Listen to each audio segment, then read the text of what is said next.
Voilà, on passe maintenant à notre page des sports avec Lise-Laure Etia. Bonsoir Lise-Laure. Bonsoir. Et on va commencer par une nouvelle qui a enflammé les réseaux sociaux aujourd'hui.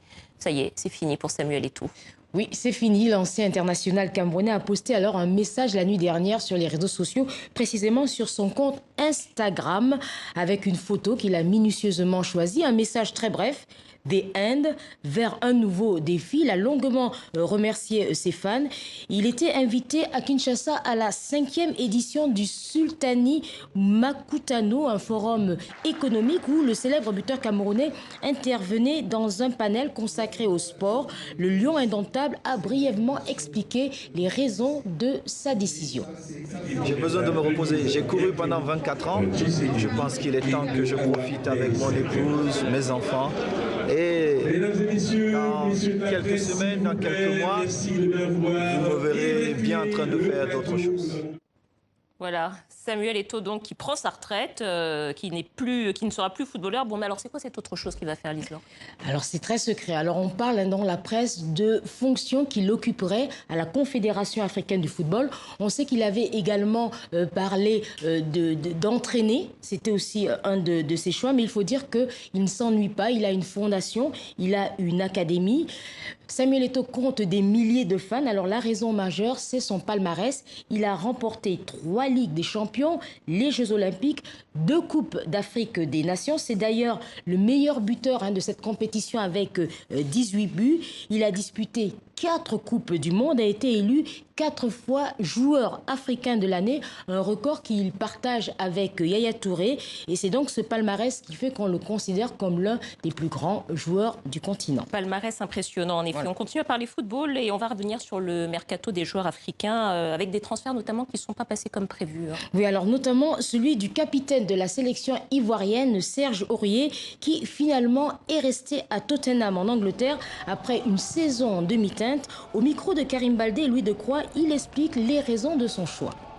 J'avais décidé tout simplement de partir, ce qui pour moi était normal. Et puis voilà, il y a eu beaucoup de choses qui sont rentrées en compte. Et puis finalement, j'ai pas pu partir, donc ça prouve aussi que le club me fait confiance sur beaucoup de points. Puis on verra bien comment la saison se profile, mais pour l'instant, je suis là. Le mercato est terminé, maintenant il faut se concentrer sur la saison qui va arriver.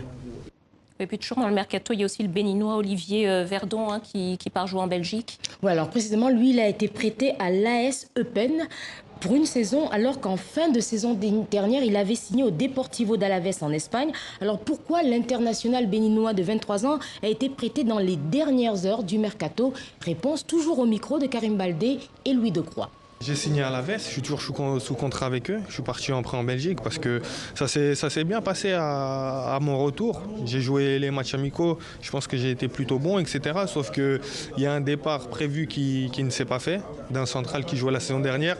Et je pense que voilà, le coach il a voulu rester sur cette continuité de la saison dernière. Il m'a dit peut-être que voilà, ça peut tourner d'un moment à un autre. Il m'a dit que j'aurais pas trop de temps de jeu. J'ai préféré l'option de partir en prêt pour être sur une continuité aussi, pour continuer à jouer. Je suis jeune et le plus important c'est de jouer. J'espère aller là-bas pour revenir plus fort et puis voilà. On va terminer, Lise-Laure, avec une nouvelle triste qui nous vient d'Afrique du Sud. On a appris la disparition de Chester Williams, qui était un joueur emblématique des Springboks. Oui, il est lié à 49 ans. Il a succombé donc à une crise cardiaque. C'était le seul joueur noir de l'équipe des Springboks qui avait remporté le titre mondial en 1995. Cette équipe multiraciale portée par Nelson Mandela qui se rendait dans les townships. Chester Williams était devenu un héros en 27 apparitions. Il avait inscrit 14 essais et devait être l'un des invités d'honneur du prochain mondial de rugby au Japon. Merci beaucoup, Lise-Laure. Je vous dis à demain.